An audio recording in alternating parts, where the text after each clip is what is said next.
उसके घर के करीब पहुंचते पहुंचते दिल की धड़कन तेज होने लगी। ठक ठक दरवाजे की आवाज़ के साथ अंदर से किसी के चलने के पैरों की आवाज़ सुनाई दी।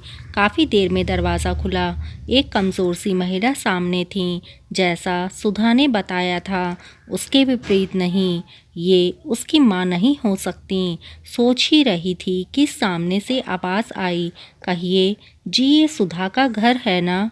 मुझे उसकी मम्मी से मिलना है। आइए, मैं ही हूँ। आंखों पर विश्वास नहीं था।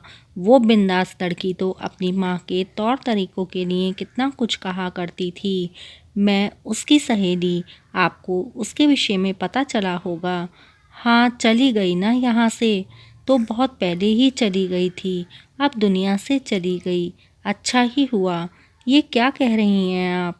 पिछले दिनों उसके साथ जो कुछ हुआ, कहती थी माता पिता का दिल दुखाया, इसीलिए कर्मों का फल मिला है मेरे बाद ये चिट्ठी मेरी माँ के हाथ में दे देना, क्योंकि वो सबसे मजबूत हैं।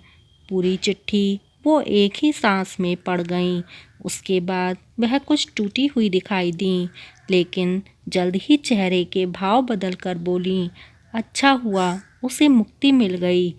एक माँ के मुंह से इतने कठोर शब्द, मुझे घृणा सी हुई। जब उस लड़के के आकर्षण में बंध जा रही थी ना, उसी दिन पापा को दिल का दौरा पड़ा और फिर लकवा। लाख समझाने के बाद भी चली गई। हमने उसी दिन उसे त्याग दिया, लेकिन क्या करें, अपना खून है। जब उसकी पीड़ा सुनते तब यहाँ टीस उठती थी। ये कहते कुछ ना थे, लेकिन उसकी तकलीफ़ से हर रोज़ तड़पते थे। इनकी तकलीफ़ देखे उसे कोसे बिना नहीं रह पाती थी, और जब उसकी तकलीफ़ सुनती तो रोम रोम काँप उठता।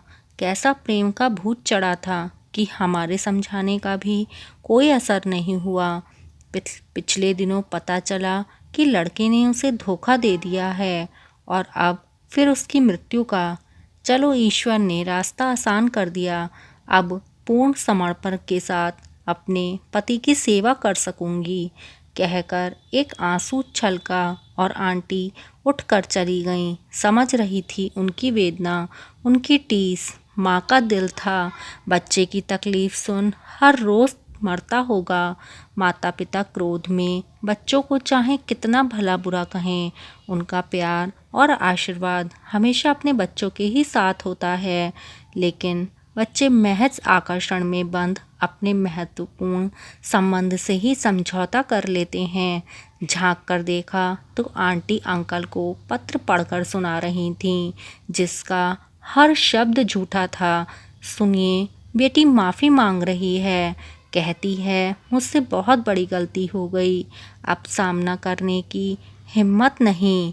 जिंदगी और मौत से लड़ते पिता, जो कल तक बेटी की गलती से रुस्वा थे, आंसू भर बोले, भगवान मेरी बेटी को शक्ति देना, उसका उज्जवल भविष्य हो, तमाम खुशियाँ और उसे लंबी उम्र मिले। आज सिर्फ मन में एक बात थी, कैसा रिश्ता है ये? क्यों बच्चे अपने माता पिता के मन को ठेस पहुंचाकर अपना आशियाना बनाने चल पड़ते हैं? बहुत सी बातों के हल विश्वास में हैं। थोड़ा सब्र रख, उनका विश्वास क्यों नहीं जीत पाते? उनका तो घर बस जाता है, लेकिन माता पिता वो आजीवन कंगाल हो जाते हैं। मित्रों, कहानी कैसी लगी कमेंट सेक्शन में लिखकर ज़रूर बताइएगा, और चैनल को सब्सक्राइब करिएगा। धन्यवाद।